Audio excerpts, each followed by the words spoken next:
Hi, this is Mike Caraway with today's Winemaker Minute. Today we're going to talk about how long it might take in the secondary fermentation stage. You know, you've gone through the first 7 days in your primary fermenting and you racked it over into your secondary. So I've got right here, this is 5 gallons of one of my special recipes. I call it Cherry Zen. Y'all might have seen in some of the emails I send out. And if you haven't gotten that email yet, you will get it, and it does have the rest. It details the recipe I use. But anyway, this is a 5-gallon carboy. It's made out of glass, and I actually did the primary fermentation on this about 3 weeks ago.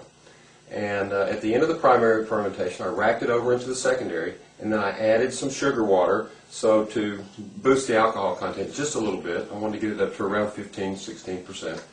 And you can't see it very well, but the airlock here is still bubbling. Now it's giving off about a bubble every 20 seconds maybe, which means it's still cooking. It's not done yet. So and it's been 3 weeks in the secondary. So I get a lot of questions. How long do I leave it here? How long do I leave it there? Well, it just depends on the wine you're fermenting.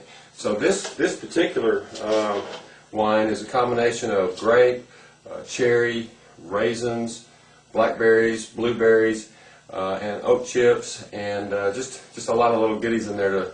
The last batch we made was awesome, but you do have to let it sit and age in the bottle for about 8–9 months before it tastes really, really good.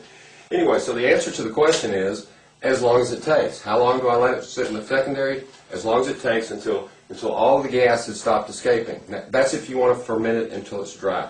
If you want a little bit sweeter wine, what you would do is put your stabilizer in and stop the fermentation process once it got to the right level of sweetness for you. So that's today's Winemaker Minute. If you have other questions about home winemaking, hop on over to howtomakewine.net and get into the Home Winemakers Inner Circle Library. This is Mike Caraway. Have a great day and happy winemaking.